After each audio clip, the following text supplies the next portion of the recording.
Assalamualaikum warahmatullahi wabarakatuh. Waalaikumsalam warahmatullahi wabarakatuh. Bismillahirrahmanirrahim. Alhamdulillahirabbil alamin wassalatu wassalamu ala asyrafil anbiya'i wal mursalin sayyidina wa habibina wa maulana wa qurrati a'yunina Muhammadin wa ala alihi wa ashabihi wa man tabi'ahum bi ihsanin ila yaumiddin. Rabbi syrah li sadri wa yassir li amri wa hlul 'uqdatam min lisani yafqahu qawli. Rabbi zidna ilma warzuqna fahma, amin ya rabbal alamin. Amma ba'du. Mari kita mulai ngaji Ihya pada malam hari ini dengan menghadiahkan Al-Fatihah kepada sahibul kitab Hujjatul Islam Abi Hamid Al-Ghazali ila ruhi nabiyina wa syafiina Muhammadin sallallahu alaihi wasallam wa ila arwahi ikhwanihi minal anbiya'i wal mursalin wa ila arwahi azwajihi wa itratihi wa sahabatihi wa tabi'ina wa tabi'i tabi'ina ila yaumiddin wa ila arwahil awliya'i wa syuhada'i wa salihin, khususan ila ruhi sultanil awliya' Syaikhul Qadir Al-Jilani wa khususan ila ruhi sayyidit ta'ifah Al-Junaid Al-Baghdadi wa ila arwahi awliya'illahi ta'ala ashabi turukil mu'tabarah wa ila arwahi awliya'illahi ta'ala fi ardi Jawa qaddasallahu asrarahum wa nawwara dara'iqahum wa adana barakatihim wa amaddana bimadadihim wa nafa'ana bi'ulumihim wa ila arwahil ulama'is salihin wal muallifin wal musannifin, khususan ila ruhi sahibil ihya Hujjatul Islam Abi Hamid Al-Ghazali qaddasallahu sirrah wa nawwara dariqah wa adana barakatihi wa nafa'ana bi'ulumihi wa ila arwahi ulama'ina wa masyayikhina wa khususan ruhi ulama'ina muassisi jam'iyyati Nahdlatul Ulama wa ila arwahi ulama'ina al-ulama muassisi al-jam'iyyatil islamiyyatil ukhra wa ila arwahi muassisi ma'ahidina al-islamiyah wa ila arwahi abaina wa ummahatina wa ajdadina wa jaddadina wa masyayikhina wa asatidatina ghafarallahu dhunubahum wa satara 'uyubahum wa yu'li darajatihim syai'un lillahi lahumul Fatihah. A'udzu billahi minasy syaithanir rajim. Bismillahirrahmanirrahim. Alhamdulillahi rabbil alamin arrahmanir rahim maliki yaumiddin iyyaka na'budu wa iyyaka nasta'in ihdinas siratal mustaqim siratal ladzina an'amta 'alaihim ghairil maghdubi 'alaihim waladdallin. Amin. Bismillahirrahmanirrahim. Qala al-muallifu rahimahullahu ta'ala wa nafa'ana bihi wa bi'ulumihi fid dharain amin. Rabbi yassir wa a'in. Ihya Ulumuddin halaman 1016. Al-afatut tasi'atu al-ghana'u wasyi'ru. Afat yang ke-9, cobaan mulut dan lidah manusia. Yang ke-9 adalah nyanyi, ya, musik, al-ghana'u wasyi'ru, dan syair, ya, atau puisi, ya. Ini adalah godaan mulut yang ke-9. Ini tidak bisa kita fahami pembahasan soal, terutama soal syair, ya, bersyair, puisi. Kenapa puisi itu disebut sebagai godaan dan jebakan mulut manusia? Kita tidak bisa memahami ini kalau tidak mengerti kebiasaan orang Arab, ya. Orang Arab itu, ya, ini tradisi mereka pada zaman itu, di mana di dalam masyarakat Arab syair itu, puisi itu tidak sembarangan.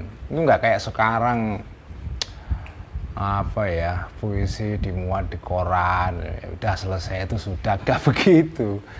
Puisi sekarang itu nggak ada apa-apanya dibanding dengan puisi pada zaman masyarakat Arab jahiliyah dulu. Puisi itu luar biasa pengaruhnya, nggak main-main. Dan suku-suku Arab itu bisa perang berlarut-larut, bertahun-tahun hanya gara-gara puisi. Karena puisi itu dianggap sebagai sesuatu yang sakral, ya. Dan penyair atau penggubah puisi itu pujangga itu, ya, itu kedudukannya sangat tinggi sekali di dalam masyarakat Arab. Makanya ketika Kanjeng Nabi datang ke masyarakat Arab membawa wahyu itu, ya, orang Arab itu nggak punya rujukan. Kok ada orang seperti Muhammad membacakan ayat Quran itu mereka nggak punya rujukan. Jadi rujukannya hanya syair. Karena itu mereka menuduh Kanjeng Nabi itu sebagai penyair. Kira-kira ya sama dengan penyair-penyair jahiliyah yang mengucapkan kalimat yang indah, menyihir orang, dan orang bisa pingsan loh. Orang bisa pingsan hanya karena mendengarkan puisi. Ya kalau puisi sekarang ya kita baca indah selesai gitu ya. Sekarang puisi itu mengalami desakralisasi ya. Artinya tidak sesuci zaman dulu. Zaman dulu itu dalam masyarakat Arab itu, dan saya kira tidak banyak ya masyarakat seperti itu ya. Masyarakat Arab itu menghargai puisi luar biasa. Karena itu begitu orang mengucapkan puisi kemudian menimbulkan perang antar suku, antar kelompok, antar golongan, ya sudah selesai. Ini namanya afatul lisan ya. Makanya disebut syair itu bagian dari afatul lisan ya. Dan kenapa kok afatul lisan? Kenapa tidak afatul liyat ya? Puisi itu kenapa tidak disebut sebagai godaan tangan atau jari-jari? Karena puisi zaman itu diucapkan, bukan ditulis kayak sekarang, ditulis terbitkan itu enggak. Itu kan puisi zaman sekarang. Zaman dulu puisi enggak ditulis. Puisi ya begitu diucapkan oleh penyair itu langsung menempel ke dalam ingatan dan memori orang-orang dan diingat sampai kapanpun ya. Sampai kapanpun diingat itu. Ya, makanya ini kenapa jadi kita tidak bisa memahami konteks pembahasan Imam Ghazali ini kalau kita tidak tahu kedudukan puisi di dalam masyarakat Arab yang begitu istimewa ya. Yang saya kira itu tidak ada atau jarang sekali terdapat pada masyarakat lain di luar Arab. Masyarakat lain menghargai puisi banyak. Misalnya bangsa Yunani itu ya, mereka menghargai puisi juga ya. Puisi yang dilagukan itu ya, pakai alat namanya lir itu kan. Makanya disebut puisi lirik karena disertai dengan alat musik namanya lire apa ya, semacam suling ya. Masyarakat Jawa mengenal ya apa itu tembang atau mocopat ya. Ya hampir semua masyarakat manusia itu menghargai puisi. Tetapi menghargai puisi seperti bangsa Arab itu saya kira mungkin nggak ada ya. Waqad dzakarna. Oke, mari kita membahas mengenai soal kenapa puisi dan musik itu dianggap sebagai afatul lisan ya. Waqad dzakarna, dan telah menjelaskan aku Imam Ghazali fi kitabis sama'i, di dalam bab atau kitab mengenai sama, mendengarkan musik ya. Ini disebutkan di dalam bab atau kitab ke-8 di dalam Ihya jilid kedua, yaitu Rubu'ul Adat ya. Jadi Imam Ghazali itu menyusun atau mengarang kitab Ihya itu begitu sistematis ya. Kitab Ihya itu terdiri dari 4 jilid atau 4 kuadran, 4 perempatan. Perempat pertama, perempat kedua, ketiga, keempat. Masing-masing kuadran itu ada 10 kitab ya, 10. Jadi kalau di total seluruh kitab Ihya itu ada 40 kitab ya. Karena masing-masing kuadran ada 10. Nah, kitab mengenai sama itu dijelaskan di dalam kitab nomor 8 di dalam jilid kedua kitab Ihya, yaitu Rubu'ul Adat ya. Seperempat kedua yang berkaitan dengan masalah adat atau muamalah ya, atau masalah ya adat kebiasaan sehari-hari manusia. Nah, di dalam kitab Sama itu sudah dijelaskan oleh Imam Ghazali, dijelaskan sesuatu yahrumu yang haram ya. Ini minal ghonai berupa lagu-lagu yang diharamkan itu apa saja, wama dan lagu-lagu yahillu yang halal, falanui itu maka tidak akan mengulang aku kepada penjelasan ini. Jadi sudah dijelaskan di dalam kitab Sama, dan karena saya membaca kitab Ihya itu langsung jilid ketiga, jadi teman-teman belum pernah mendengar penjelasan Al-Ghazali mengenai kitab bersama ini. Karena itu saya akan bacakan sebentar ya penjelasan Imam Ghazali mengenai apa hukumnya orang mendengarkan musik. Nah, ini penting ini ya. Saya bacakan sebentar. Nanti kalau kepengen membaca sendiri ada di kitab Ihya edisi dari Ibnu Hazm ini halaman 739 ya. Jadi dijelaskan di sana ada perbedaan pendapat di antara para ulama ya mengenai hukumnya mendengarkan musik itu ya. Ada ulama yang mengharamkan mendengarkan musik ya. Jadi misalnya pendapat Imam Syafi'i ini paling keras ini ya, atau ya tidak hanya Imam Syafi'i, Imam Malik, Abu Hanifah, Imam Sufyan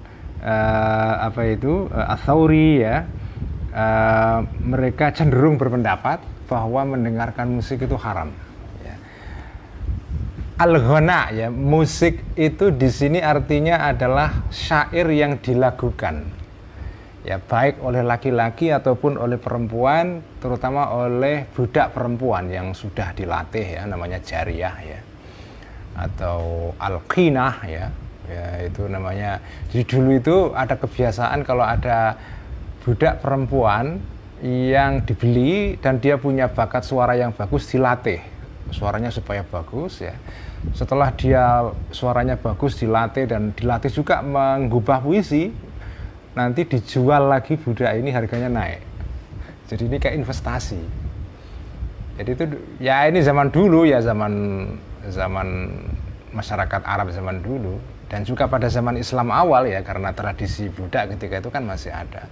Jadi kalau orang mau investasi itu beli budak yang tidak punya skill apa-apa, setelah dibeli dan dia punya bakat menyanyi atau menulis, dia ajari itu nyanyi, kemudian diajari juga untuk menulis puisi. Setelah dia punya skill itu, dijual lagi ke pasar, harganya naik ya. Jadi dia dapat untung dari situ. Jadi Imam Syafi'i, Imam Malik, Abu Hanifah ya, itu cenderung berpendapat bahwa mendengarkan musik al-ghana ya, as-sama. Jadi istilahnya sama. Di sini sama itu artinya mendengarkan. Mendengarkan apa? Mendengarkan musik. Jadi makanya disebut kita bersama. Mendengarkan musik sama itu haram. Itu menurut pendapatnya Imam Syafi'i ya. Kemudian pendapat seorang qadhi, yaitu qadhi dari mazhab Syafi'i yang terkenal sekali di Baghdad, namanya Abu Thayyib At-Tabari. Ini ya salah satu generasi kedua di dalam sejarah mazhab Syafi'i ya. Setelah generasinya Al-Muzani, Imam Rabi' bin Sulaiman Al-Muradi, ini murid-muridnya Imam Syafi'i semua. Ini kemudian ada generasi kedua namanya Al-Qadhi Abu Thayyib. Beliau mengatakan bahwa jika puisi musik itu dinyanyikan oleh perempuan yang bukan mahram, itu nggak boleh didengarkan.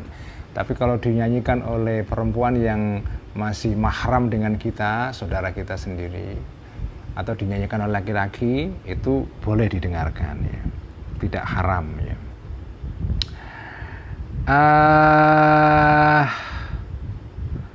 Kemudian pendapat lain dari Abu Hanifah itu tidak mengatakan haram tapi makruh ya, makruh ya. Kemudian Abu Thalib Al-Makki, nah ini pengarang kitab Qutul Qulub yang merupakan sumber kitab Ihya. Jadi kitab Ihya itu banyak referensinya merujuk kepada bukunya Imam Abu Thalib Al-Makki yang menulis kitab Qutul Qulub ya. Menurut Abu Thalib Al-Makki ini seorang sufi juga ya. Beliau mengatakan bahwa mendengarkan musik itu menurut banyak para ulama dan para sufi-sufi itu dibolehkan ya. Jadi wa naqala Abu Thalib Al-Makki ibahat as-sama'i min jama'atin. Jadi Abu Thalib Al-Makki menukil, menceritakan pendapat banyak para ulama tentang bolehnya sama, yaitu mendengarkan musik ya. Karena apa? Karena sahabat yang senang mendengarkan nyanyian al-ghana itu banyak. Misalnya Abdullah bin Ja'far, Abdullah bin Zubair ya, Mughirah bin Syu'bah, Muawiyah, ini khalifah yang terkenal, dan yang lain-lain ya. Dan banyak as-salafus soleh, para ulama generasi awal ya, salaf yang soleh, baik mereka sahabat maupun tabi'in, itu banyak juga yang suka mendengarkan al-ghana, nyanyian ya. Dan saya kira ya, jadi begini, bagaimana memahami ini ya? Ada yang mengharamkan, ada yang membolehkan. Menurut saya tidak bertentangan itu. Jadi pendapat ulama yang galak ya, yang mengharamkan musik itu ya, itu ya saya pahami atau kita pahami sebagai apa ya, ya pendapat yang mendorong kita untuk hati-hati. Sebetulnya sih tidak masalah, karena mendengarkan musik itu bagian dari tradisi orang Arab dari dulu. Kanjeng Nabi juga suka mendengarkan, banyak hadis yang menjelaskan Kanjeng Nabi suka mendengarkan sahabatnya menyanyikan atau mendengarkan sahabatnya itu membacakan syair atau puisi ya, dan beliau mendengarkan itu ya, tentu saja sambil dinyanyikan ya. Kanjeng Nabi suka bareng-bareng sama Siti Aisyah mendengarkan syair dibacakan, itu sering itu. Jadi yang mengharamkan itu sebetulnya konteksnya adalah ya kalau nyanyian ini mengandung unsur-unsur yang memang membuat itu apa ya, berbahaya. Jadi puisi atau nyanyian yang mengandung anjuran orang untuk saling membenci misalnya. Nah, itu karena di dalam syair-syair Arab itu ada syair yang temanya itu memang tema seperti provokasi. Jadi Hamasah itu temanya adalah memuja-muja perang ya, kepahlawanan, memuja-muja keterampilan satu kabilah dalam perang, sambil nanti kemudian menjelek-jelekkan kabilah yang lain ya. Jadi al-haja itu. Jadi ada satu genre atau jenis puisi namanya puisi al-haja, yaitu puisi yang isinya provokasi, menghina golongan lain atau kabilah lain. Ya kalau puisi seperti ini ya nggak boleh didengarkan, karena begitu didengarkan akan memprovokasi orang untuk saling perang itu ya. Ya kira-kira kalau sekarang ya kayak zaman medsos itu ya pesan-pesan yang isinya mengandung kebencian ya, fitnah, hoax, kira-kira gitulah. Itu namanya syair-syair yang temanya al-haja, yaitu menista, melecehkan, menghina kabilah yang lain ya. Itu yang diharamkan ya. Tapi kan sebagian besar puisi dan lagu-lagu itu ya tema-temanya tema-tema yang tidak berbahaya ya, membuat kita menjadi senang, gembira, rileks secara psikologis, kejiwaan ya, kan itu boleh lah ya. Jadi sebetulnya tidak ada pertentangan antara yang mengharamkan dengan yang menghalalkan. Jadi itulah pendapat para ulama-ulama yang dinukil atau diceritakan oleh Abu Thalib Al-Makki dalam kitabnya Qutul Qulub ya. Jadi para salaf ya, generasi awal Islam itu misalnya mereka punya kebiasaan itu, misalnya lam yazal al-hijaziyuna indana bi Makkah yasma'una as-sama'a fi afdali ayyamis sanah.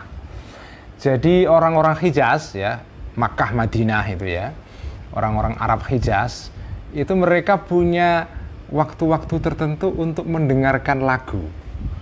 Jadi misalnya ayyamut tasyrik ya, hari-hari 3 hari setelah Idul Adha, ketika orang berkorban. Setelah itu ya kalau dalam istilah pondok mayoran lah ya, pesta gitu kan, makan-makan bareng-bareng ya sambil mendengarkan musik ya, live music kalau sekarang kira-kira gitu ya. Ya intinya sama lah, kita sekarang kalau makan ada penyerta musik, orang nyanyi kan kita senang, dan ya itu nggak apa-apa ya. Nggak ada unsur provokasi, nggak ada unsur menanamkan kebencian atau apa, kan nggak ada. Atau unsur-unsur yang pornografi misalnya, atau erotisme yang berlebihan sehingga membangkitkan syahwat misalnya, kan nggak ada itu ya. Dan kebanyakan lagu kan ya begitu. Lagu-lagu yang kita dengarkan sehari-hari itulah lagunya apalagi lagunya Iwan Fals itu yang tema-temanya kritik sosial, itu bagus sekali kan, malah seharusnya kita dengarkan itu. Atau lagu-lagunya Ebit GAD, lagunya ya Rhoma Irama yang ada nada dan dakwahnya ya. Apa? Imam Malik tadi tulis Rhoma Irama. Rhoma Irama, itu lagunya malah keren-keren banget, itu tema-tema dakwah semua itu. Ya ada tema cinta, tapi kan ya cinta biasa saja gitu loh. Ya namanya cinta itu bagian integral dalam puisi, dalam syair, dalam lagu yang nggak bisa kita tinggalkan. Tapi kan temanya tidak memprovokasi orang untuk bangkit syahwatnya hanya karena mendengarkan lagu-lagu itu, kan enggak itu. Jadi ini pendapat yang mengharamkan dan menghalalkan itu, kalau kita telaah secara mendalam pendapatnya Imam Syafi'i dan pendapatnya ulama-ulama lain yang menghalalkan, ya sama ini sebetulnya nggak bertentangan ya, tidak kontradiktif ya. Tinggal kita memahaminya itu tergantung konteksnya ya. Memang kalau konteksnya itu memang lagu-lagu yang mengandung hal-hal yang memang berbahaya atau yang kurang baik, ya diharamkan. Tapi kalau lagu-lagu yang isinya bagus, tema-temanya mengandung pesan-pesan sosial yang baik dan atau netral misalnya, ataupun kalau ada unsur-unsur yang kurang baik tapi tidak terlalu dominan misalnya. Saya ini kan suka lagu-lagunya Amy Winehouse ya. Ini penyanyi Inggris yang saya suka sekali ya, perempuan, Amy Winehouse. Kalau kita dengarkan lagu-lagu dia itu kan isinya tentang kisah pribadi dia, semacam autobiografi ya. Karena dia ini pecandu obat dan akhirnya meninggal gara-gara OD ya. Tapi lagu-lagunya itu isinya adalah penderitaan dia sebagai manusia. Pergulatan dia dengan obat, dengan frustrasi, dengan ini semua. Kalau kita dengarkan lagu-lagunya orang-orang seperti itu, Amy Winehouse ya, itu ya kita dapat pelajaran, ya dapat sesuatu yang positif. Jadi betapa penderitaan ini memang mengajarkan kita sesuatu supaya kita tidak terjatuh ke situ ya. Jadi lagu-lagu seperti itu bagi saya luar biasa ya. Jadi ya itulah, itu intinya begitu. Jadi as-sama itu ada yang mengharamkan, ada yang menghalalkan, tetapi saya memandang baik yang mengharamkan atau menghalalkan itu sebetulnya mereka tidak saling berkontradiksi ya. Pandangannya itu sebetulnya kalau diletakkan secara proporsional itu tidak saling berlawanan ya.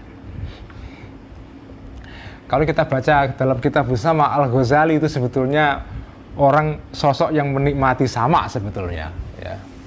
Ya karena beliau ini sufi itu semua pecinta musik ya. Karena kehidupan para sufi itu lekat, nempel, dekat sekali dengan unsur keindahan. Karena para sufi itu pandangan mereka atau konsep mereka mengenai Tuhan itu Tuhan yang mencintai keindahan. Innallaha jamilun yuhibbul jamal ya. Allah sebagai yang maha indah. Karena itu para sufi itu umumnya banyak di antara mereka adalah penyair Yang terkenal tentu ya Jalaluddin Maulana Jalaluddin Rumi yang syairnya ya Allah tidak hanya mengharu biru orang-orang muslim, tapi orang-orang non-muslim, orang-orang barat. Kalau punya banyak sekali. Itu sufi itu. Jadi nggak mungkin memisahkan kehidupan para sufi dari musik, dari lagu. Ya. Makanya Doro Habib Lutfi Pekalongan itu beliau ini musisi.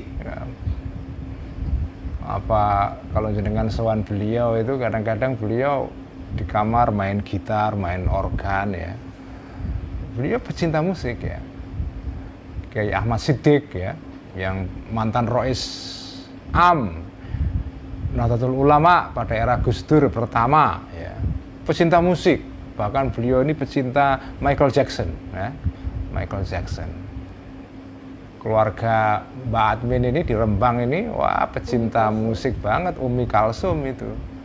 Ayah saya itu ini cerita mengenai ayah saya ya. Ayah saya ini galak sekali. Beliau ini ngikuti mazhab Syafi'i. Musik itu haram ya. Kecuali musiknya Umi Kalsum itu halal ya. Umi Kalsum itu halal ya. Jadi nggak bisa orang dipisahkan dari musik. Berjanjian itu juga musik. Tahlil itu ketika kita baca la ilaha illallah, la ilaha, itu musik itu. Membaca burdah ya, burdah ini saya kalau hari Jumat ini selalu baca burdah di rumah sama anak-anak ini. Burdah itu musik ya, musik itu.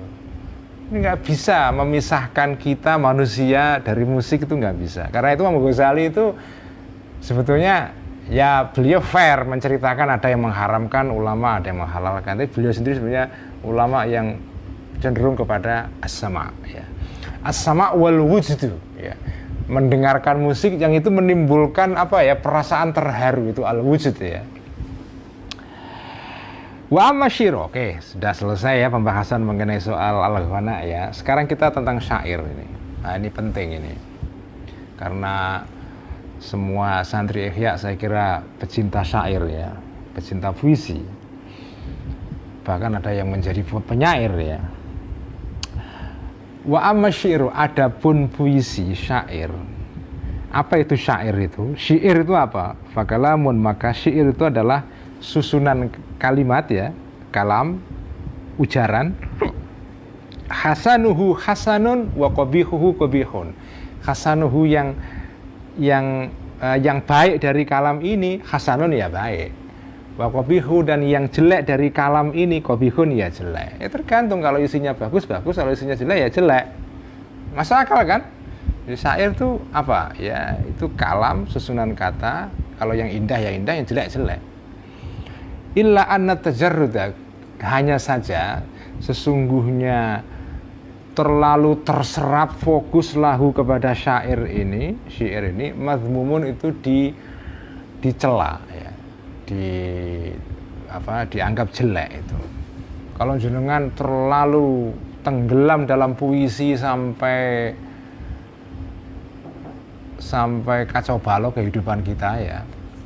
Tapi ini kayaknya jarang terjadi, atau mungkin nggak pernah terjadi dalam kasus puisi sekarang. Tapi kalau syair pada zaman Arab dulu itu bisa membuat orang hidupnya jatuh bangun, rusak, nggak karu-karuan. Itu gara-gara puisi itu ada orang yang misalnya tenggelam dalam puisi-puisi cinta, menghayati sampai terhanyut di situ, dan akhirnya lupa segala-galanya. Itu bisa orang Arab itu ya. Akhirnya ya udah kehidupannya jadi kacau balau ya. Nah, itu yang itu nggak bagus kalau begitu itu ya. Ya sebetulnya nggak hanya puisi saja ya, segala hal kalau gitu terlalu kita terlalu mendalam mencintai sesuatu sampai kita lupa segala-galanya, itu ya nggak baik memang. Nggak hanya syair saja itu. Nah, dalam konteks inilah kita memahami sabda Kanjeng Nabi berikut ini. Qala, bersabda Rasulullah sallallahu alaihi wasallam, Rasulullah bersabda ini, la an yamtali'a jawfu ahadikum qayhan hatta yariyahu khairun lahu min an yamtali'a syi'ran. Wah, ini keren banget ini ya. La an yamtali'a, sungguh penuh jawfu ahadikum, perutnya kalian, qayhan berupa nanah. Jadi perut kamu penuh nanah ya. Hatta yariya ya. Sehingga apa itu ya, sehingga memuntahkan orang ini kepada qaih ini ya, memuntahkan sehingga dia bisa melihat ya. Khairun, lebih baik lahu bagi orang ini, min an yamtali'a, daripada penuh perutnya syi'ran berupa syair ya. Jadi daripada kita muntah nanah, itu lebih baik daripada kita muntah puisi atau syair itu ya. Nah, ini terkait dengan syair yang memang isinya jelek itu ya. Jadi kita memahami hadis ini ya tentu harus kontekstual ya. Konteksnya adalah syair yang memang isinya itu berbahaya ya, mengandung kebencian atau erotisme yang membuat orang jadi lupa daratan misalnya. Ya kalau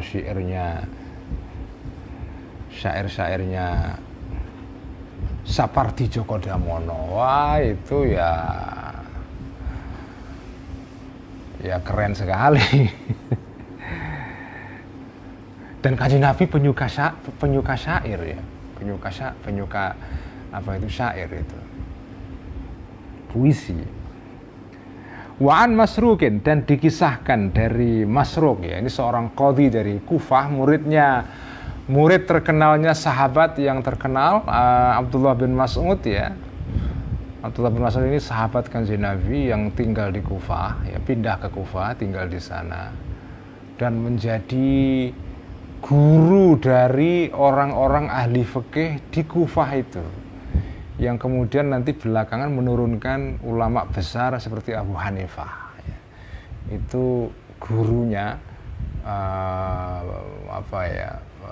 patronnya itu adalah Abdullah bin Mas'ud. Nah, beliau punya murid namanya Masruq ibn al-Azda'. Ini adalah seorang qadhi yang terkenal di Kufah, muridnya Abdullah bin Mas'ud ya. Nah, wa'an Masrukin, dan dikisahkan dari Masruq ya. Wa'an Masrukin, dan sebetulnya namanya bukan Masruq ya. Masruq itu hanya dicuri karena ceritanya waktu kecil dulu itu pernah dia dicolong orang dari orang tuanya, kemudian balik lagi ya. Jadi maka disebut dengan Masruq gitu ya. Wa'an Masrukin, dan dikisahkan dari Masruq, annahu, sesungguhnya Masruq, su'ila, ditanya Masruq ini nah, karena dia qadhi ya, dia mufti daerah Kufah, jadi ditanya bagaimana hukumnya an baitin, tentang bait minasyair, dari syair ya. Bagaimana tentang pendapat kamu mengenai bait ini wahai Masruq? Dan dia nggak suka, fakariha, maka benci, tidak suka Masruq ini kepada syair ini. Fakila, maka dikatakan lahu kepada Masruq ya, fi dzalika, tentang syair, ini puisi keren, masa kamu nggak suka? Faqala, maka berkata Masruq ya, ana akrahu an yuzada fi sakhifati syi'run. Aku akrahu, tidak suka aku, an yuzada, untuk dijumpai, fi sakhifati, di dalam catatan amalku nanti di hari kiamat ketika dihisab oleh Allah Subhanahu wa taala, syi'run, syair. Aku enggak mau di dalam catatan amalku nanti itu, di situ ada catatan bahwa aku suka puisi atau syair, itu aku enggak suka itu. Jadi bukan soal syairnya, cuma ya demi hati-hati saja. Jadi aku enggak tahu, enggak kepengin dalam catatan amalku ini ada perbuatan-perbuatan yang ya sepele, enggak terkait dengan ibadah atau apa gitu ya. Ya ini karena Masruq ini seorang yang zahid ya, seorang yang wirai, jadi tidak kepingin catatan amalnya itu dikotori oleh hal-hal yang tidak penting ya. Ya, syair itu ya tidak haram, cuma nggak penting aja gitu. Jadi ini sebetulnya menandakan bahwa Masruq ini tidak mengharamkan sama ya, atau mendengar mengharamkan syair tapi nggak suka saja gitu ya. Wasuila, dan ditanya ba'dhum sebagian ulama ya atau para ahli tasawuf an syai'in tentang sesuatu minasyairi dari syair. Faqala, maka menjawab ba'dhum, makanu ij'al makana hadza dzikran. Ij'al, gantilah ya, atau jadikanlah, maksudnya gantilah, maka hadza sebagai gantinya ini, maksudnya syair, zikron, zikir kepada Allah. Lebih baik zikir aja lah, nggak usah baca syair atau mengarang syair ya. Fa inna dzikrallahi, karena sesungguhnya mengingat Allah, khairun, lebih baik, minasyair, dari syair. Wa alal jumlati, secara umum, fa insyadu syairi, maka melakukan atau membacakan syair, artinya menggubah dan dibacakan ya. Karena syair itu zaman dulu tidak sekedar ditulis. Syair itu kalau ditulis toh nggak ada gunanya. Syair setelah ditulis ya dibacakan. Nggak kayak sekarang, ada kan banyak sekarang puisi yang hanya ditulis toh nggak dibacakan. Lebih banyak puisi sekarang itu ditulis tapi nggak dibaca. Artinya nggak dibaca secara keras publik ya, didengarkan orang. Paling dibaca ya sendirian, soliter ya. Dulu syair itu pasti dibaca. Makanya poetry reading, membaca puisi dulu itu kebiasaan yang sudah lumrah dalam masyarakat Arab. Membaca puisi itu namanya insyadus syair ya. Kalau bahasa Sundanya apa Kang? Ajengan aki, ada nggak ajengan aki ya? Ajengan lagi teman anak. Apa ngadendangkan atau apa ya? Mendendangkan itu ya. Faqala, maka Yazdi, fa insyadu syairi, maka melakukan syair, wa nazmuhu, dan menggubah syair, laisa biharamin, tidak haram ya enggak haram melakukan syair, menggubah syair. Idza lam yakun, jika tidak ada fi di dalam syair ini kalamun, ujaran, mustakrahun, yang dibenci, yang dimakruhkan ya. Bahkan kanjeng Nabi memuji syair. Qala, bersabda kanjeng Nabi Muhammad sallallahu alaihi wasallam, inna minasyairi la hikmatan, sesungguhnya minasyairi, dari sebagian syair itu, la hikmatan, ada hikmah di situ. Misalnya syair-syairnya penyair jahiliyah yang terkenal ya, Zuhair bin Abi Sulma ya. Zuhair ibn Abi Sulma ini penyair Arab pra-Islam ya. Salah satu dari penyair, 7 penyair terkenal sebelum era Islam ya, penyair jahiliyah yang kemudian terkenal dengan apa ya, ketujuh penyair ini dikenal dengan penyair-penyair yang mengarang mu'allaqat, al-mu'allaqatul ashar ya, atau 10 ya, 10 penyair ya, 10 penyair al-mu'allaqatul ashar ya. 10 penyair pra-Islam yang menonjol terkenal dan mengarang puisi yang disebut dengan mu'allaqat ya. Mu'allaqat itu artinya puisi yang digantung. Kenapa disebut mu'allaqat? Karena puisi-puisi mereka setelah digubah itu ditempelkan di Ka'bah supaya dibaca banyak orang. Jadi Ka'bah itu dulu tempat di kiswahnya itu ya, tempat para penyair yang terkenal ya, nggak sembarang penyair bisa menempelkan syairnya di situ. Penyair ecek-ecek nggak bisa. Ini penyair yang kelas tinggi ya, seperti Djoko Damono, Rendra, itu bisa menempelkan puisinya di kiswahnya Ka'bah itu. Nah, itu salah satunya adalah Zuhair bin Abi Sulma. Maka disebut dengan puisi mu'allaqat ya. Ini laisa biharami, tidak haram, idza lam yakun fi kalamun mustakrahun, karena kanjeng Nabi bersabda inna minasyairi la hikmatan ya. Naam ya, memang puisi itu tidak haram. Kenapa? Karena maksudus syairi ya, maksud atau tujuan syair itu macam-macam, bisa al-madhu, memuji orang lain ya, wa dzammu, dan mengkritik atau mencela orang lain ya, wa tashbibu, dan apa itu tasbib itu artinya adalah apa ya, merayu perempuan ya. Wa tashbih, dan tashbib itu ini tema terkenal dalam syair Arab jahiliyah ini. Tashbib yaitu memuji-muji kecantikan perempuan dan seterusnya. Bukan merayu sebetulnya sih, tidak mesti merayu ya. Tashbib itu artinya adalah al-ghazal ya. Ghazal itu sama, at-tashbib wal ghazal itu tema dalam syair Arab pra-Islam. Dan juga diteruskan setelah Islam ya. Isinya adalah memuji-muji kecantikan perempuan ya. Jadi puisi cinta lah kira-kira itu ya. Ini kayak puisi-puisinya Rendra. Apa itu? Kakawin-kawin. Itu puisi cinta itu kan. Jadi at-tashbib itu artinya adalah puisi cinta ya. Puisi yang artinya memuji kecantikan perempuan ya. Kebanyakan perempuan karena penyairnya laki-laki. Karena penyair perempuan itu jarang dalam masyarakat Arab ya. Makanya objek pujiannya ya perempuan. Nah, karena syair itu temanya macam-macam, ada memuji, ada mencela, ada memuji perempuan ya. Waqad yadkhulu, dan kadang-kadang masuk kepada syair ini al-kidhbu, bohong. Ya, tapi bohong dalam syair itu kan tidak bohong yang diniatkan bohong ya. Karena kadang-kadang syair itu mengandung hiperbola, jadi dilebih-lebihkan gitu ya. Jadi bohongnya bukan bohong dalam pengertian menyembunyikan fakta, itu enggak ya. Ya, tapi kadang-kadang dalam syair itu ada bohongnya ya. Waqad amara, dan telah, tapi itu tidak haram. Bohong di dalam syair itu tidak membuat syair itu jadi haram. Nanti akan diterangkan oleh Imam Ghazali ini. Waqad amara, dan telah. Jadi ingat ya, bohong di dalam syair itu bukan bohong dalam pengertian umum yang kita pahami di dalam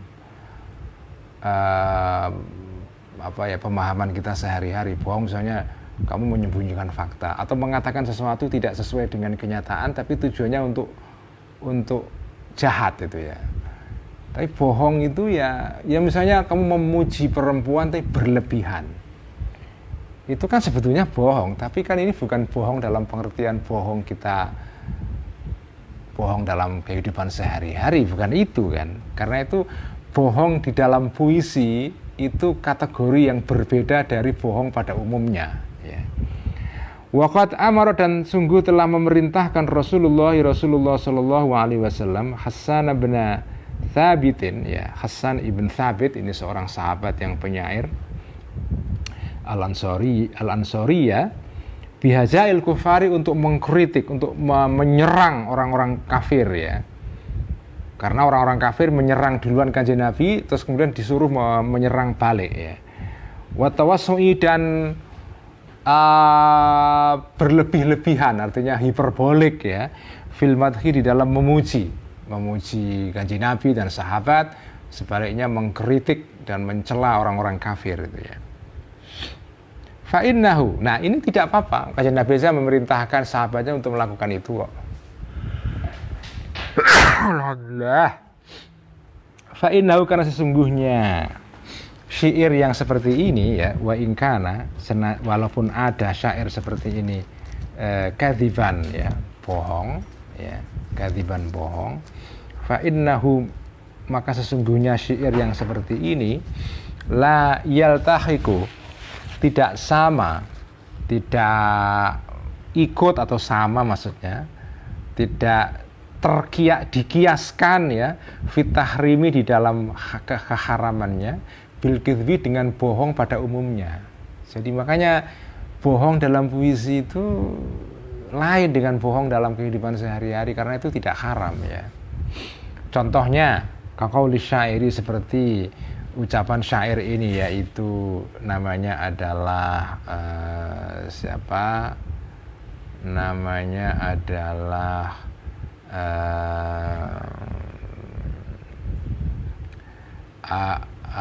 namanya adalah Abu Bakar Asyibli ya. Asyibli ini sufi besar ini, Asyibli ini ya. Abu Bakar Asyibli, dia menggubah syair ya. Syairnya ini ada beberapa, tapi ini dikutip hanya satu oleh Al-Ghazali. Saya bacakan seluruhnya ya. Puisinya adalah ini: walau lam yakun fi kafihi ghairu ruhihi Ini bahar tawil ya. Walau lam yakun fi kaffihi ghairu ruhihi lajada biha falyattaqillaha sailuh. Tapi ini ada beberapa puisi sebelumnya, jadi saya bacakan sebelumnya ya. Ta'awwada bastal kaffi hatta lawannahu sanaha liqabdhin lam tujibhu anamiluh tawilun lahu dunal buhuri fadailu faulun mafa'ilun faulun mafailu. Jadi syair dalam bahasa Arab itu punya meter, punya ukurannya ya, punya apa ya, pola, template ya, punya template. Jadi templatenya itu ada yang terkenal ada 16 ya. Yang salah satu yang terkenal itu template namanya bahar ya. Bahar itu adalah pola berpuisi. Salah satu yang terkenal dan banyak dipakai dalam puisi-puisi Arab klasik itu adalah bahar tawil. Kenapa tawil? Karena panjang memang ya. Dan karena panjang, para penyair suka menggunakan ini karena kalau panjang kan dia leluasa untuk menyampaikan isi hatinya ya. Ada bahar tawil dan bahar basit, itu dua itu yang paling populer ya di antara penyair-penyair Arab. Kalau mereka syairnya mengenai cinta, itu biasanya adalah menggunakan dua bahar ini. Cinta atau memuji-muji atau apa ya. Tapi kalau puisinya itu apa ya, semacam Mars, kalau istilah sekarang Mars itu puisi yang isinya untuk nyemangati. Misalnya orang Arab dulu itu kalau bepergian kan naik onta itu kan lambat kan, gelinu, kadang-kadang ngantuk kan. Supaya ontanya itu semangat. Onta itu kalau dibacakan lagu, semula dia lesu, begitu dibacakan syair tuh jadi semangat dia. Nah, itu biasanya menggunakan bahar, namanya bahar, ada beberapa bahar yang suka untuk nyemangati onta, itu namanya bahar hazaj ya, atau mutaqarib, pendek sekali. Anil mutaqaribi qalal khalilu faulun faulun faulun faulu. Jadi lebih ritmik dan cepat kayak Mars gitu.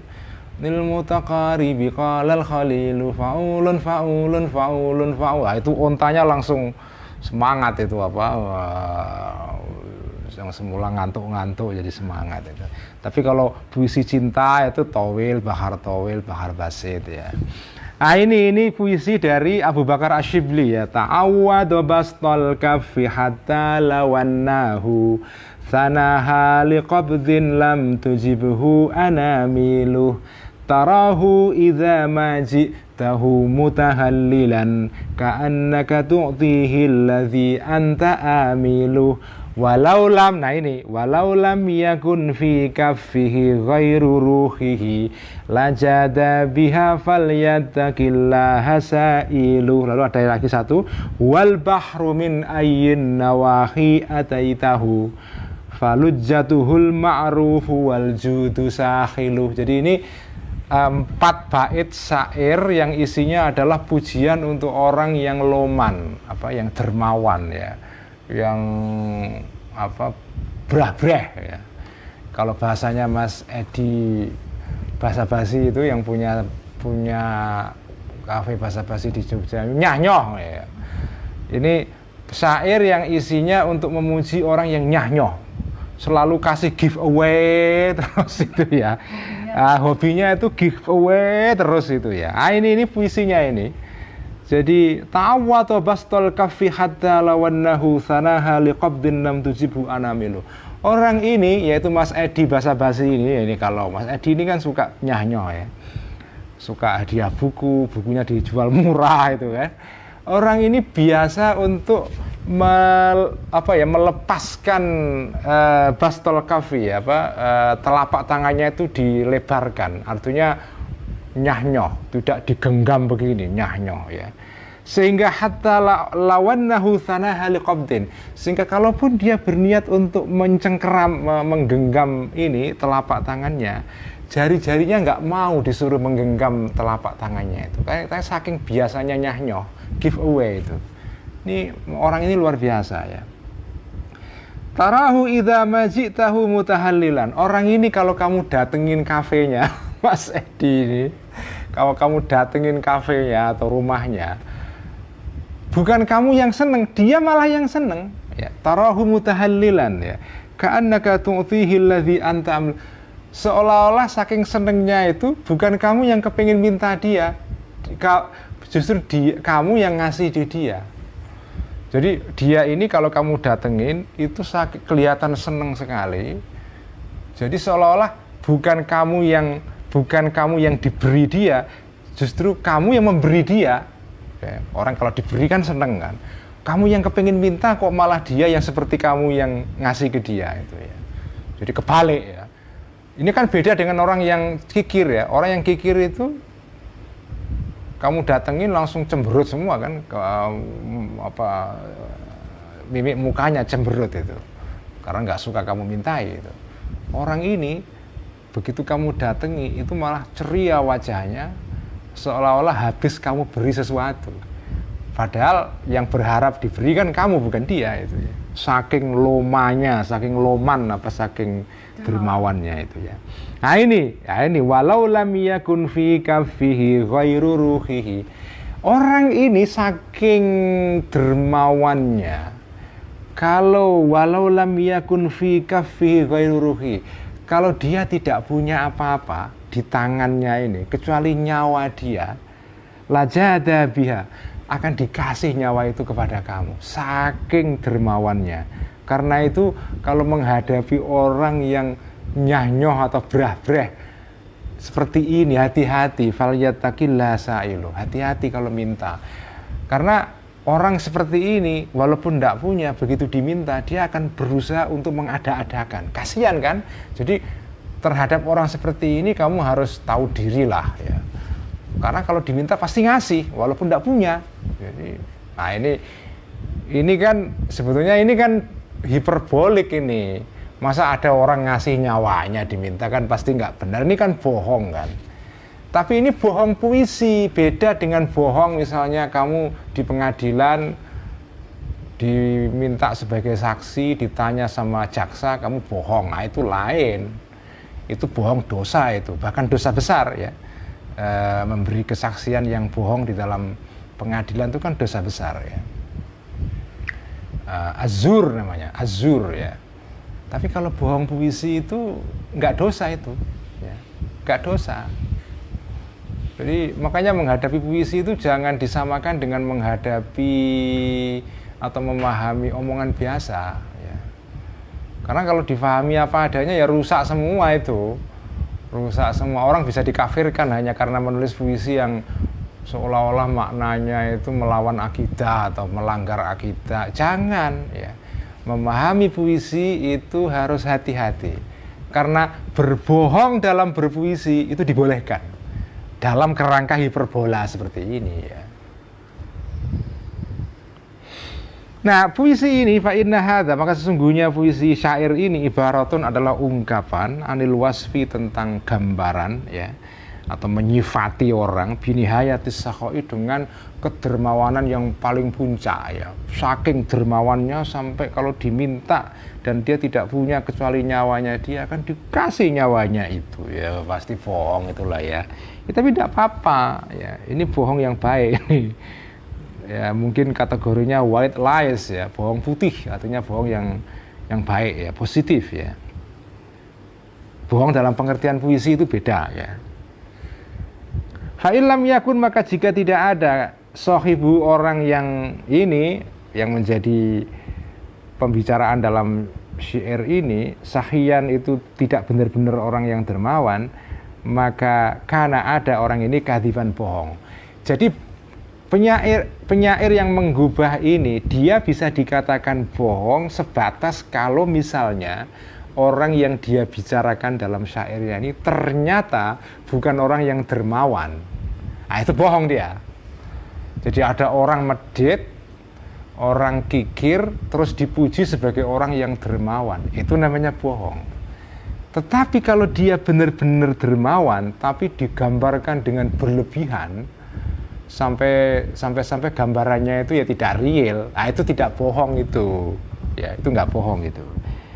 Wa ingkana, jika ada sahibuhu ini ya, orang yang memiliki sifat dermawan tadi itu, sahian benar-benar dermawan, maka fal mubalaghatu, maka berlebih-lebihan atau hiperbola di dalam menggambarkan kedermawanannya dia itu adalah min son'atis syi'ri, dari gaya berpuisi. Itu son'ah di sini ya. Ini bagian dari gaya puisi saja ya.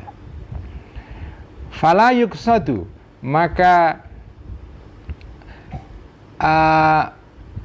atau fala yaksidu, maka tidak, atau fala yuqsadu, maka tidak dituju minhu dari syair ini ya, an yu'taqada, untuk diiktikadkan, untuk diyakini suratuhu, gambaran realnya syair ini. Jadi yang dimaksudkan bukan makna harafiahnya. Yang penting orang yang digambarkan ini betul-betul apa? Betul-betul dermawan. Udah, dia nggak bohong. Adapun penggambarannya hiperbolik ya kayak tadi itu nggak apa-apa, itu nggak bohong itu.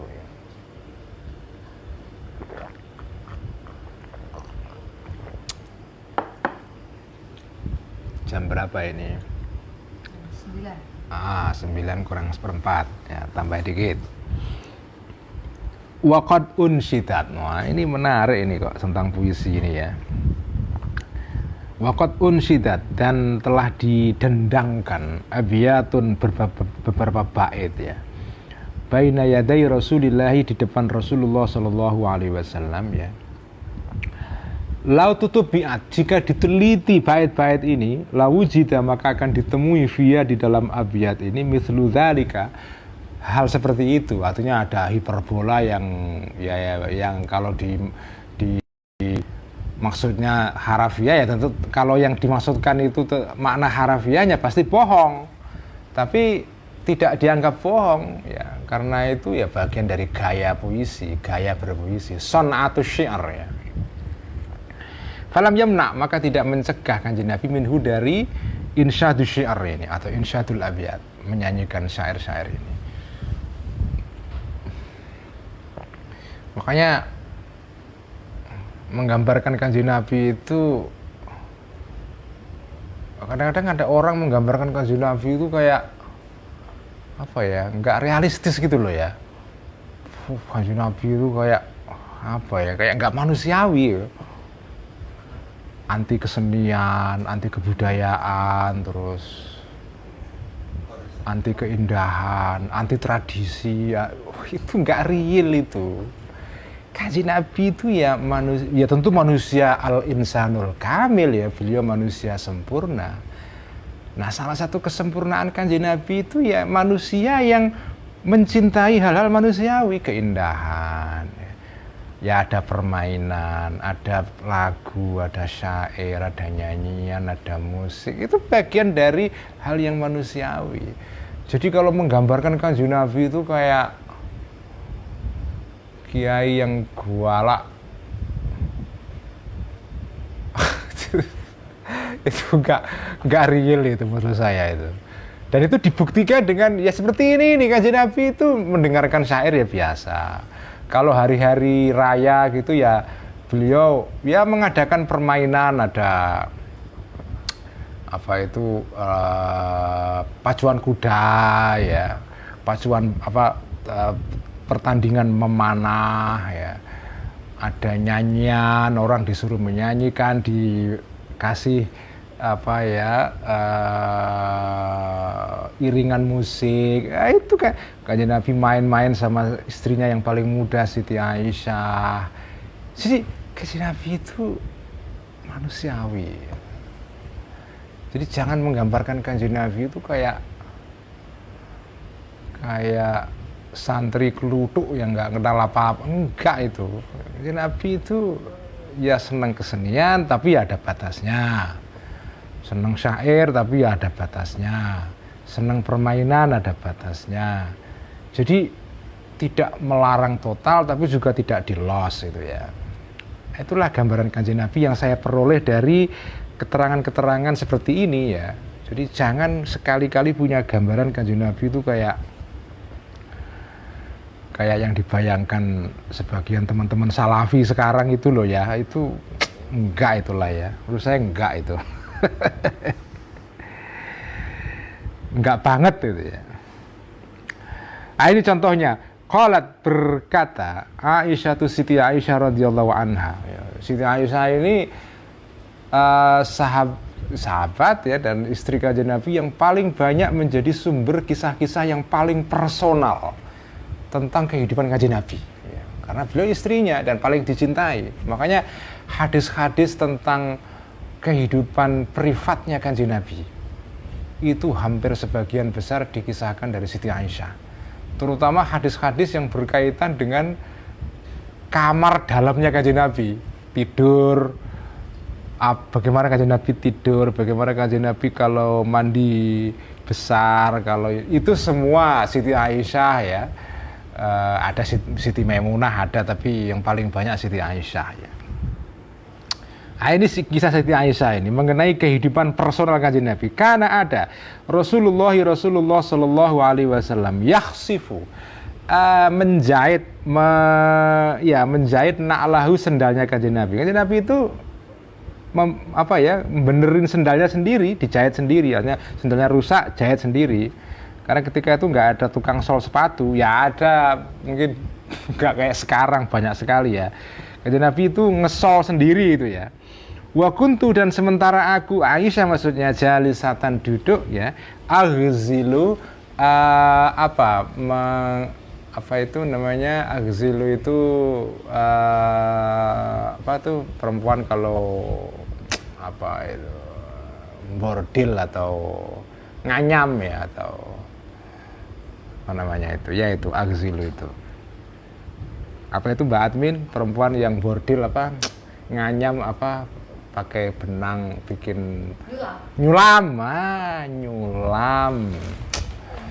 aghzilu nyulam aku. Jadi Kanjeng Nabi itu memperbaiki sendalnya yang rusak, bolong atau Siti Aisyah nyulam. Lihat ya, Kanjeng Nabi itu manusiawi sekali. Jadi benerin sendiri sepatunya, sendalnya. Siti Aisyah itu nyulam sendiri. Ini keren banget ya kehidupan Kanjeng Nabi yang begitu sederhana ya, sederhana sekali. Nah, fanadzartu maka melihat aku ilahi kepada Kanjeng Nabi. Waktu Kanjeng Nabi benerin sendalnya ini, kemudian aku lihat Kanjeng Nabi faja'ala, maka tiba-tiba menjadi, maksudnya menjadikan tapi menjadi jabinuhu pelipisnya pelipis ini ya ini pelipis ya namanya pelipisnya Kanjeng Nabi ya'riku keluar keringat mungkin karena panas ya dan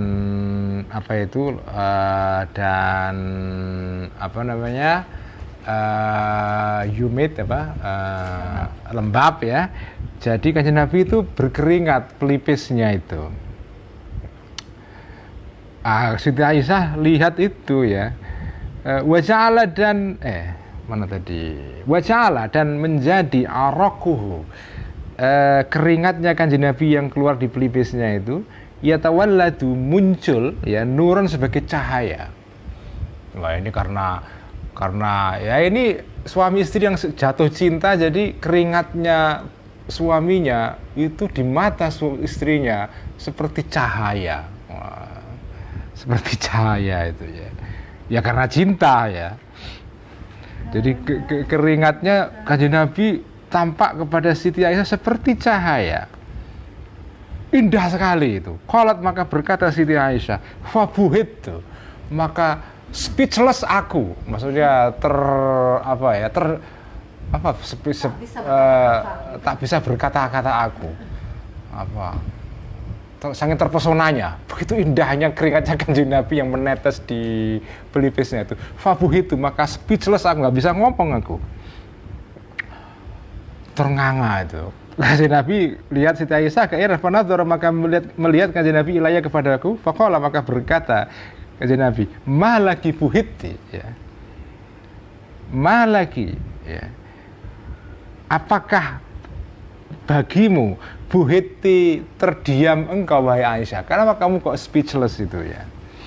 Ini bacanya buhitti ya, Di sini harokatnya bahati, tapi saya kira yang benar buhiti ya, karena kata bahata itu selalu dibaca dengan mabni majhul ya. Seperti dalam Al-Quran itu ada ayat fabuhital ladzi kafar ya. Jadi ada kata-kata kerja dalam bahasa Arab itu yang penggunaannya selalu dalam bentuk mabni majhul, dalam bentuk passive voice ya. Jadi bukan active voice tapi passive voice. Fabuhita bukan fabahata. Ya memang ada bentuk mabni maklumnya fabahata, tapi selalu digunakan dalam bentuk mabni majhul ya. Jadi malaki buhiti. Fakultu, maka berkata aku Siti Aisyah, ya Rasulullah, wahai Rasulullah, nazartu, melihat aku. Ini betul-betul kehidupan yang romantis sekali ya antara Kanjeng Nabi dengan Siti Aisyah ini. Nazartu, melihat aku, ilaika, kepada engkau wahai Kanjeng Nabi, wahai Rasul, wahai suamiku, faja'ala, maka menjadi jabinuka, pelipis kamu, ya'raku, keluar keringat pelipis kamu, waja'ala, dan menjadi arakuka, pelipis kamu, yatawalladu, muncul nuron, cahaya. Walau ra'aka, dan jika melihat ke engkau Abu Kabirin Al-Hudhali, penyair besar Arab pra-Islam namanya Abu Kabir Al-Hudhali. Ini penyair pra-Islam yang dikenal dengan syair-syairnya tentang tema-tema kepahlawanan, al-hamasah, memuji-muji kepahlawanan seseorang dan seterusnya ya.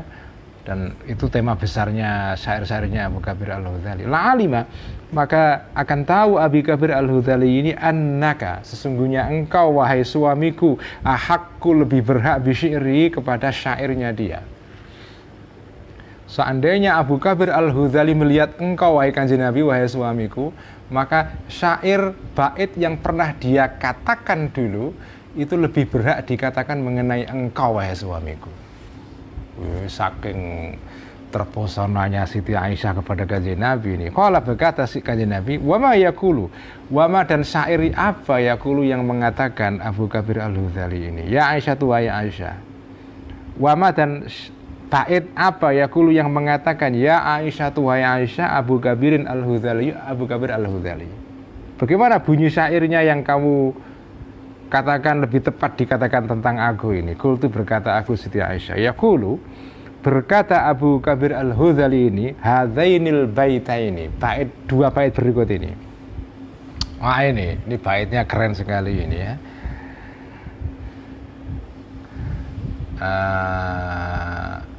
Ini baharnya bahar kamil ini ya.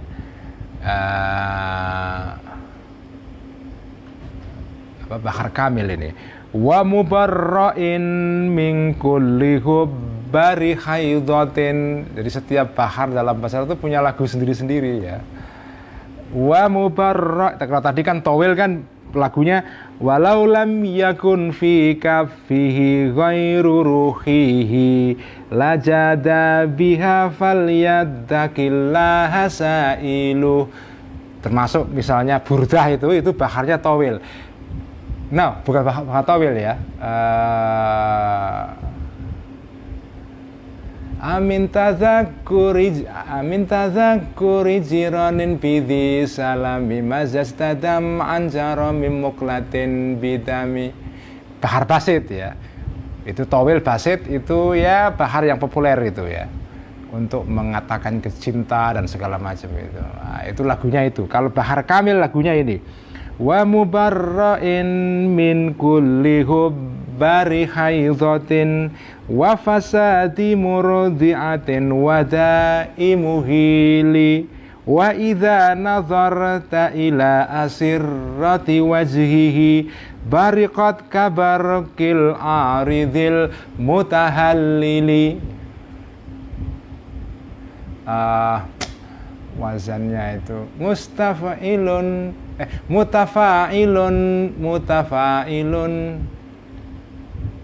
mutafailu. Jadi itu apa ya, template-nya ya. Wa mubarra'in min kulli hubbari haidatin. Jadi dalam bahasa Arab itu ada ilmu namanya ilmu arud ya, ilmu tentang cara membuat puisi dengan tata aturannya yang ketat sekali ya, puisi yang pakai meter, pakai wazan, pakai ukuran. Jadi enggak puisi bebas ya, tapi puisi yang beraturan ya. Ya kayak pantun, kayak syair, kayak gurindam dalam tradisi Melayu itulah ya. Wa mubarra'in min kulli hubbari haidatin ya. Wa mubarra'in ay wa rubba mubarra'in. Jadi ini wawunya wawu bermakna rubba ya. Wa mubarra'in, dan banyak sekali orang-orang yang terbebas, yang bersih ya. Min kulli hubbari haidatin, dari sisa-sisa darah haid ya. Maksudnya apa? Ini terkait dengan mitos dalam kalangan orang Arab ketika itu. Orang itu, perempuan kalau sedang haid ya, kemudian laki-lakinya berhubungan suami istri dengan istrinya pada saat haid, maka anaknya nanti akan lahir dalam keadaan fisiknya itu nggak sempurna. Jadi kulitnya kalau istilah orang Jawa itu belentang-belentong ya pokoknya kulitnya nggak bersih lah ya. Itu kalau orang yang berhubungan suami istri dengan istrinya pada saat haid ya, itu keyakinan orang Arab dulu. Nah, maksudnya banyak orang-orang yang lahir dalam keadaan sempurna fisiknya, tidak ada cacat karena ayahnya dulu berhubungan dengan istrinya pada saat istrinya haid, itu maksudnya ya. Wa mubarra'in min kulli hubbari haidatin wa fasadi murdi'atin, dan terbebas dari rusaknya perempuan yang memberikan susu. Maksudnya ini juga sama terkait dengan mitos dalam kalangan masyarakat Arab. Kalau orang punya istri sedang menyusui anaknya, kemudian dia berhubungan suami istri dengan istrinya sedang menyusui, itu susunya rusak dan akan mengganggu kesehatan anaknya. Nah, ini ada orang-orang yang sempurna fisiknya karena susunya sempurna, tidak diganggu oleh bapaknya, kira-kira begitu ya. Wada'i mughili, dan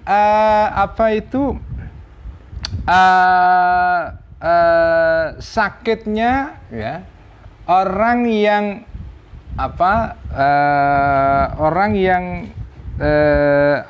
muhil itu orang yang berhubungan dengan istrinya, yaitu tadi pada saat haid, sehingga menimbulkan sakit itu ya. Maksudnya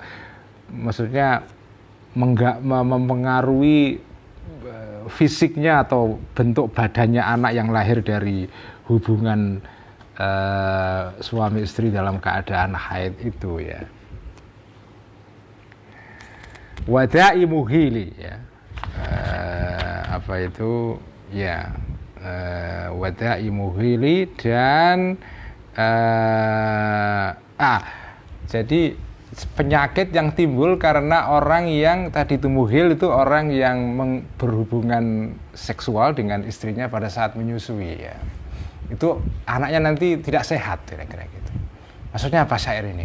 Ada orang-orang yang lahir fisiknya sempurna, tidak ada cacat karena dulu ibunya digauli oleh bapaknya dalam saat haid, atau susunya rusak karena digauli bapaknya pada saat dia menyusui ibunya, dan seterusnya ya. Artinya banyak orang-orang yang lahir dalam keadaan sempurna fisiknya itu. Wa idza nazarta ila asirrati wajhi, wa idza nazarta, dan jika melihat engkau ila asirrati wajhi, kepada guratan-guratan wajahnya orang ini ya, atau mimik mukanya, bariqat, maka akan cempleret, akan bersinar asirratu wajhi tadi itu, kabarokil aridi, seperti cempleretnya awan di langit ya, al-mutahallili, yang sedang bercucuran air, artinya pada saat hujan itu wajahnya bersinar seperti wajah awan yang sedang turun hujan. Kadang-kadang ada kilatnya itu, saking indahnya wajahnya orang itu. Nah, ini puisinya Abu Kabir Al-Hudhali, kata Siti Aisyah ya, istrinya Kanjeng Nabi. Kanjeng Nabi, kayaknya puisinya Abu Kabir ini lebih tepat dikatakan mengenai jenengan ini kayaknya. Ya. Meskipun ini puisi dikatakan mengenai orang lain, karena ini puisi dikatakan pada era pra-Islam ya. Tapi seandainya Abu Kabir Al-Hudhali ini kok hidup sekarang, puisinya ini lebih tepat dikatakan dia, didendangkan oleh dia mengenai engkau wahai suamiku, Kanjeng Nabi maksudnya ya. Ini luar biasa ya. Ini romantisme Kanjeng Nabi dengan Siti Aisyah ini. Qala maka berkata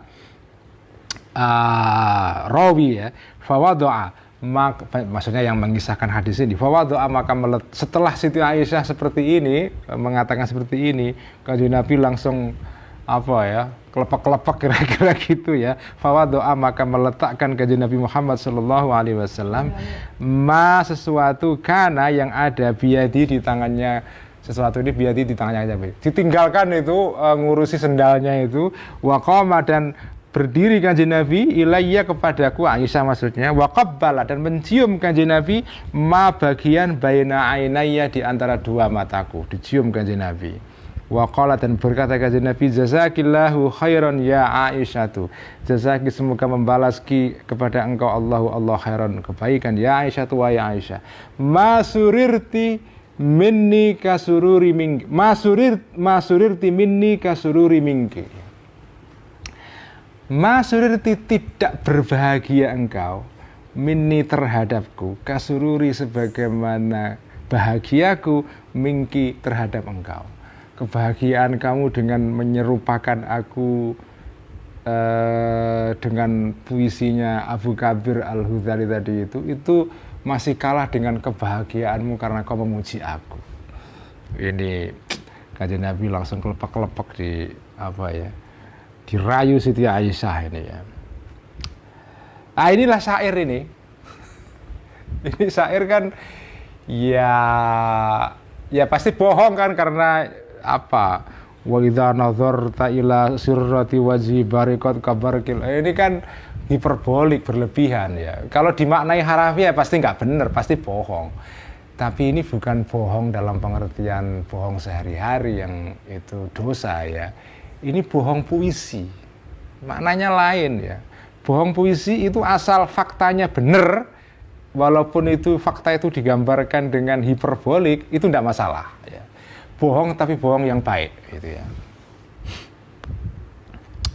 Nah, ini dapat ilmu malam ini kita ya mengenai bohong puisi, bohong puitik ya. Itu boleh itu. Ini kalau ada penyair di sini senang pasti ini apa, membaca keterangan si Kanjeng Nabi Imam Ghazali ini ya. Walamma qassama. Saya baca sampai akhir ya, pembahasan mengenai al-ghana wa syi'r ya, supaya minggu depan kita bisa, nggak tahu minggu depan mungkin libur karena saya mau ada perjalanan.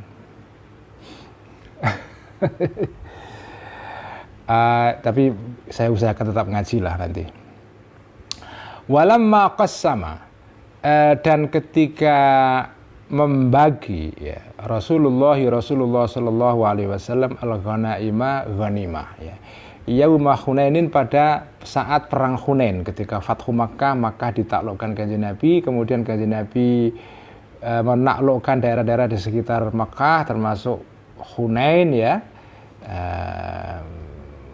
kabilah Hunain ya. Amaro, setelah ditaklukkan dan menang maka dapat pampasan perang banyak, ghanimah. Amaro, maka memerintahkan Kanjeng Nabi lil Abbas ibn Mirdasin, kepada Abbas ibn Mirdas, ini kepala suku di Hunain ya, biar ba'i qala'isa, dengan atau dikasih 4 unta. Ini karena kepala suku dikasih 4 unta. Untuk standar kepala suku zaman itu 4 unta itu kecil banget ya. Jadi dia tersinggung itu. Masa aku kepala suku hanya diamplopi 4 unta saja itu ya. Ini nggak bener nih Kanjeng Nabi ini. Dia tersinggung. Fandafa, maka bangkit atau apa ya? Maka bangkitlah dia ya, atau terprovokasilah dia, yashku mengadukan ya, atau mengadu atau komplain ya Abbas ini fi syi'rin, di dalam syair lahu yang bagi Abbas ini. Dia kemudian menggubah syair panjang ya yang isinya komplain kepada Kanjeng Nabi kira-kira, tapi tidak di depan Kanjeng Nabi ya. Jadi dia, wah ini nggak fair, masa saya dikasih hanya 4 onta saja nih. Nah, di antara syair yang panjang itu wa fi akhiri, dan di dalam akhir syair itu ada syair ini. Ini bahar mutaqarrib ini ya.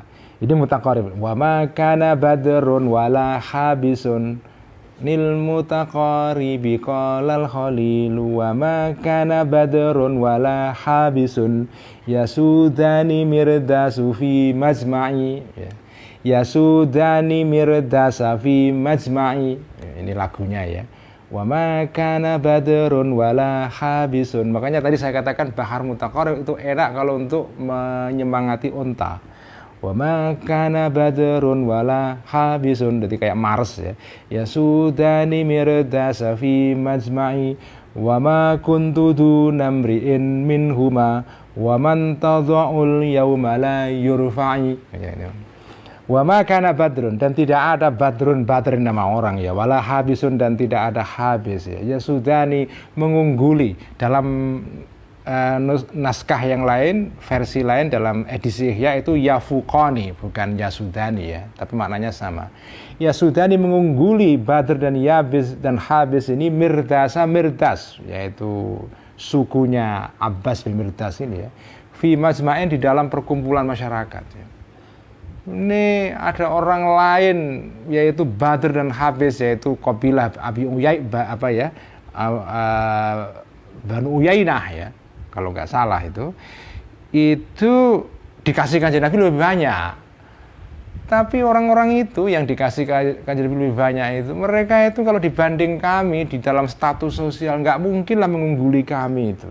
Ini saking sombongnya Abbas bin Mirdas ini, komplain dia. Wa ma kuntu, dan bukanlah aku dunamri'in itu ya. Bukanlah orang yang lebih rendah min huma dari Badr dan Habis. Waman, dan barang siapa tata ya yang merendahkan engkau kepada orang ini al yauma, hari ini, maka la yurfa'i, maka tidak akan terangkat derajatnya sampai kapanpun ya. Kalau kamu merendahkan kami, yaitu ini Abbas bin Mirdas ini ya, kami selamanya akan rendah ini. Jadi kami tersinggung, Kanjeng Nabi hanya ngasih kita cuma 4 onta saja. Kanjeng Nabi mendengarkan syairnya Abbas ini agak tersinggung juga. Faqala, maka berkata Kanjeng Nabi, iqta'u anni lisanahu, iqta'u, potonglah engkau anni, atas namaku, lisanahu, lisannya, mulutnya Abbas ini. Maksudnya kamu coba sumpel mulutnya supaya enggak bersyair terus ya. Saya enggak suka dengar puisinya yang menyakitkan itu ya. Fatahaba, maka pergilah. Ternyata ini syair diucapkan di depan Kanjeng Nabi ini. Tapi dengar ya, coba itu stop ya. Coba disumpel itu mulutnya itu. Fatahaba, maka pergilah bihi, bersama Abbas bin Mirdas ini, Abu Bakr As-Siddiq radhiyallahu anhu ya. Diajak pergi Abu Bakar itu, diajak ke tempat pengumpulan ghanimah, ada onta-onta di situ. Hatta sehingga memilih Abu Bakar bin As-Siddiq ini mi'atan, 100 minal ibili, dari onta. Tadi dikasih 4 onta, sekarang dikasih 100 oleh Abu Bakar As-Siddiq ya, supaya mulutnya disumpel itu ya. Kemudian kembalilah Abbas, wahua, dalam keadaan Abbas ini, Al-Abbas ini min ardhon nasi, orang yang paling senang hatinya. Senanglah dari 4 onta naik jadi 100, senang dia, ketawa-ketawa. Abu Bakar ini luar biasa ya. Ya ini orang baru masuk Islam, jadi dikasih banyak supaya ya. Kanjeng Nabi lahu, kepada Al-Abbas ini sallallahu alaihi wasallam, ataqulu fiyya syi'ra. Ataqulu, apakah akan mengatakan engkau wahai Al-Abbas fiyya, tentang aku, asyi'ra, syair. Jadi sekarang gimana? Kamu masih mau meneruskan puisi kamu yang isinya jelek-jelekin tadi itu. Gimana? Masih mau nerusin syairnya? Kira-kira gitu ya. Faja'ala, maka bertindaklah, maka menjadilah Al-Abbas ini ya'tadhiru, minta maaf ya Al-Abbas ilahi kepada kanjeng Nabi, wa yaqulu, dan berkata Al-Abbas ini, bi abi anta wa ummi, demi bapakku ya, anta wahai engkau kanjeng Nabi. Kapan khas dalam bahasa Arab kalau orang ingin menekankan pentingnya pembicaraan dia, bi abi anta wa ummi, inni la ajidu lisy'ari dabiban ala lisani kadabibin namli. Wah, ini keren banget ini. Ini sesungguhnya aku, wahai kanjeng Nabi, la ajidu, sesungguhnya menjumpai aku lisy'ari bagi syair. Dabiban ada semut itu kalau berjalan itu namanya apa? Geremet. Oh, udah nih. Udah. Maaf ya, ada gangguan koneksi. Inni la ajidu lisy'ari dabiban. Ini sesungguhnya aku Al-Abbas ibn Mirdas la ajidu menjumpai aku lisy'ri bagi syair dabiban, geremet atau semut kalau berjalan itu merangkak ya, kemerangkakan ala lisani di dalam lisanku kadabibin namli, seperti merangkaknya atau geremetnya semut ya. Kanjeng Nabi saya itu nggak bisa meninggalkan puisi itu. Kalau ada apa-apa pasti berpuisi, karena puisi itu di lidahku itu seperti semut ya, geremet begitu ada sesuatu di dalam pikiranku langsung keluar puisi itu. Sumaya karisu, kemudian menggigit ini kepadaku, semut tadi itu summa yakrisu, kemudian menggigit syair tadi itu ni kepadaku, kama yakrisu, sebagaimana menggigit an-namlu, semut ya. Jadi saya itu kalau ada apa-apa kanjeng Nabi, kalau kemudian tidak mengungkapkan perasaanku dalam bentuk puisi, itu gatel mulutku kanjeng Nabi, kayak digigit semut itu ya. Fala ajidu, maka tidak menjumpai aku buddan, buddan itu keterbebasan ya. Saya tidak menemukan pelarian atau nggak bisa meninggalkan min qauli syairi, dari mengatakan syair. Ini orang Arab itu lengket dengan syair itu ya. Fatabassama, maka senyumlah kanjeng Nabi Muhammad sallallahu alaihi wasallam, wa qala, dan berkata kanjeng Nabi, la tada'ul arabu asy-syi'ra hatta tada'ul ibilul hadida. La tada'u, tidak akan meninggalkan al-arabu, orang Arab, asy-syi'ra, bersyair, hatta tada'a, sehingga meninggalkan al-ibilu, onta, al-hanina, perasaan berontok atau rindu kepada anaknya. Unta itu kalau sedang rindu anaknya, anak-anaknya, itu dia mengeluarkan suara tertentu, jadi kayak mengeluh, jadi dia memproduksi suara tertentu. Dan ketahuan ini berarti kalau unta bersuara seperti itu, dia sedang kangen anaknya. Dan unta nggak mungkin meninggalkan kangen kepada anaknya. Jadi orang Arab tidak akan mungkin meninggalkan bersyair sampai unta meninggalkan kangen kepada anaknya. Yang artinya nggak mungkin terjadi itu. Nggak mungkin memisahkan antara orang Arab dengan syair. Apa kesimpulannya? Ya syair itu halal, ya nggak mungkin ditinggalkan itu. Nggak haram, cuma kalau isinya jelek ya nggak baik, ya dosa. Tapi kalau syair yang umum, walaupun ada bohong-bohongnya, tapi bohong dalam pengertian bohong puisi ya, bohong syair, itu nggak masalah. Inilah pendapat Imam Ghazali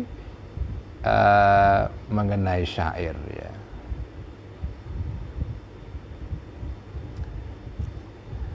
Saya kira itu sekian ngaji Ihya malam ini, semoga berbarokah dan bermanfaat. Kita menyelesaikan satu bab mengenai afatul lisan, yaitu bersyair dan mendengarkan musik.